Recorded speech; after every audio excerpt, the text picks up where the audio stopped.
All right, so I took my partner out for the first time and measured her braking. I should have done this a lot sooner, but actually, before doing any kind of intervention, I thought it was really interesting finding, so I wanted to show you. So she rides these trails pretty regularly with me. They're grade 3 flow trails, I guess you'd call them, pretty wide with a lot of berms. And she's not trying to be a professional or anything. She's just out there to have a good time. She's still pretty quick. I finish the trail, I go first, and I turn around, wait a few seconds, and she's there. So this is how she's braking. So I thought it was really interesting, firstly, that she is relying 100% on the rear brake. So I've never seen 100% reliance on the rear brake across a whole trail, but it's actually pretty interesting to know. So I know that non-experts are relying more on the rear brake, and they actually take a little bit longer to stop because of the reliance on the rear brake. But I didn't expect to see it on the trail so much. So I dug into it a little bit more, and I brought up her front brake. And you can see that she's kind of tapping it a few times, but on this trail, it's kind of wide and fast, and there's no need to stop. She's not using the front brake like at all, which was pretty interesting to know. So this is actually something I want to kind of help her with, and that's to look at using the front brake a little bit more to be able to stop. This is one thing that I practice pretty regularly. I go out on a road or something or a gravel, and I just practice stopping. I really encourage you to go out and try that as well, because if you're going to stop effectively, you're going to need to use the front brake. Now, if you're going to ride through a turn with the most speed or whatever, you really need to have that skill in your arsenal of skills to be able to get across the trail. So I also looked at her key opportunities, and I thought these were pretty interesting. Now, this section is kind of like a straight, um, almost like with some rises that you could jump.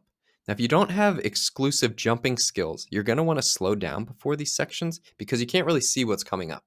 Now, we have ridden this trail a few times, so I'm pretty confident she does know what's coming up, but she's also going at a speed that's like pretty fast. So she's like half kind of wondering what's coming up, half wondering if she's going to, like, this hill's going to launch her up in the air. So this is her biggest key opportunity, where she's braking 100% with the rear for 2.2 seconds, leading into these kind of false rises, jumps. So I think we should go back to those sections and kind of, I can watch her go through these sections and see how much speed she's going, and we can get actually down to the bottom of why she feels she needs to brake on this otherwise relatively straight section. So I know she doesn't want to hit jumps, and we're not going to make her hit jumps, but we can at least look at finding a way for her to actually stay on the ground coming through this section. So this one I thought was really interesting as well. The second key opportunity, where she's braking for 2 seconds, again exclusively with the rear. She's braking pretty hard, almost 900 watts on average. Um, but this is a super supportive berm. So I go through this one and I don't brake. And one of the things that I can do to get through this without braking is either lean really hard or have a good bike body separation. Now, I know she's not super confident to lean super hard into a berm, and I also know that we could probably work on bike body separation. And this is one of the places where we'll see that difference if we're able to improve her bike body separation. Now, I'm not trying to get her to go and like rip this berm and like explode it like you see on Instagram. That's not what we're trying to do. We're just trying to get her to be able to gain more skills that she can take across to any trail. And working on bike body separation, that's one way that we can do that. And we'll be able to know if she's improved it by being able to measure braking in this turn. So that was pretty cool. So I also looked at kind of her braking through the turns, and it was pretty interesting that she's braking really hard, uh, much further away from the apex. So that shows and says to me that we could really work on a lot of things here, because normally what we see with an expert rider is they're going to brake really hard the closer they get to the apex. So they might trail brake in and then brake really hard, and then they kind of ease off or maybe let off completely. Whereas with her, it's kind of the opposite. And it's actually, uh, she's braking really hard initially. So we'll have to go look at that one. I think it's really interesting turn. Now, the good thing is this trail has, like, I don't know how many turns, a bunch. And we're not going to go work on every single one. We're going to work on her key opportunities, which really narrows it down for us. And we don't have to spend time working on everything. But the good thing is she'll have these new skills to take anywhere. So after looking at this ride, I also wanted to look at another ride that she did. So if I bring that up, this is new exit. So this trail gets uh, a ton of wheels over it, a ton of traffic, and it's really rough. So it starts out in the open and then it goes into the trees. When it gets down into the trees, it's a lot steeper. So these berms down at the bottom, as you can see, there are more turns as you get down to the bottom. They're really they're rutted, and I guess not rutted, but like a ton of braking bumps, and then there's some ruts in weird places.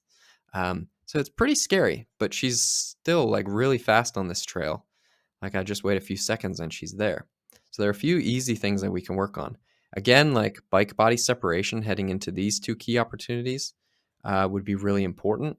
And it's important actually to know that like this is a super steep berm, like most of these are. So whereas like what I'm doing is I'm getting really high on the berm and then dropping down in, she doesn't have that confidence. So she's kind of separating it into two parts because it is so steep, because the apex is at a steep part of the trail.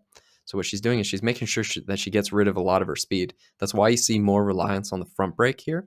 So she's scrubbing a lot of speed and then slowly dipping in through the turn.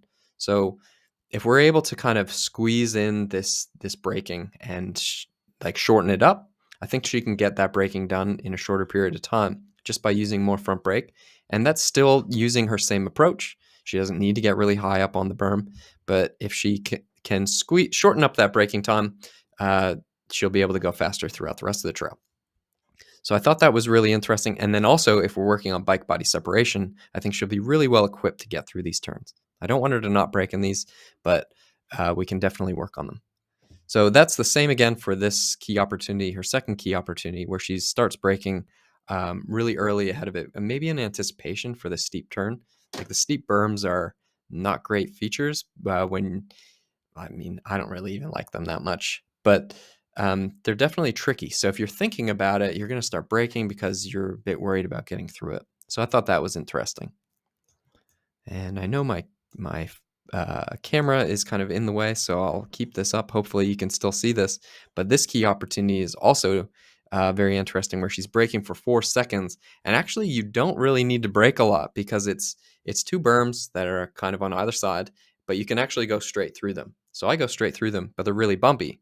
And I think she's probably not super confident to be able to get through these braking bumps without really slowing down. Because if you want to get through braking bumps without braking, you need to hit them really hard. I'm happy to push into them, where she probably isn't as happy to push into them. And she's probably also saying, berm and berm, I'm going to ride on that. Whereas everyone else is kind of going straight, and that's why it's so blown out and rough. But I did think that was really interesting to see that. And again, that one's all rear brake. So it's not like trying to set up to ride something differently. It's about slowing down because there's kind of this lack of confidence in that section. So I did think that was really interesting. Again, you can see that there is more front brake usage as she gets closer to the steeper trails, or to the steeper turns. I thought that was really good because I can tell that she's equipped with some of these skills to be able to use that front brake. And now that she has the awareness that she's using just her rear brake everywhere else, once we equip her with the other skills that she needs, I think she's going to get through these trails a lot faster, a lot smoother, and hopefully have a lot more fun. So we could dig into this a lot more, actually. Um, Really interesting to see. Like I said, I didn't expect to see like that much reliance on the rear brake. Um, and I think like as we get more into this, measuring people's braking all around the world, and we deliver BrakeAce to our coaches and to our customers, I think we're going to learn so many new things about braking. It's awesome. So my job now is to help her kind of get equipped with these skills to get through the trails faster. And hopefully I'll be able to report back that her braking has improved. So watch out for the next video, and we'll see you then.